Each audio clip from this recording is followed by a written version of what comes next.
শুভ সকাল বন্ধুরা, আপনারা সবাই কেমন আছেন? আশা করি সবাই ভালো আছেন। তো আজকে ভাবলাম যে বাইরে বৃষ্টিও হচ্ছে আর গরম গরম বেগুনি আর মুড়ি খাবো।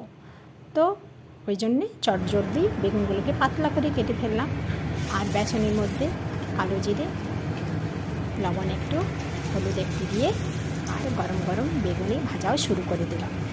আপনারাও নিশ্চয়ই ঘরে বসে এই বর্ষার দিনগুলি এভাবেই কাটাচ্ছেন। আপনারা কীভাবে বর্ষার দিনগুলি কাটাচ্ছেন জানাবেন কমেন্ট করে।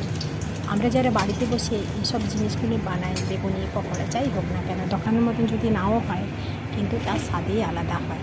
এটা ঘরোয়া জিনিস, এটা ঘরোয়ার একটা আলাদা রকম স্বাদই হয়। এটাতে না কিছু বাইরে অন্য কিছু মেশানো হয়, শুধু বেসন, লবণ, হলুদ, এই তিনটি ছাড়া আর কিছু হয় না। তা আমার এই মিনি ব্লগটি আপনাদের কেমন লেগেছে অবশ্যই জানাবেন।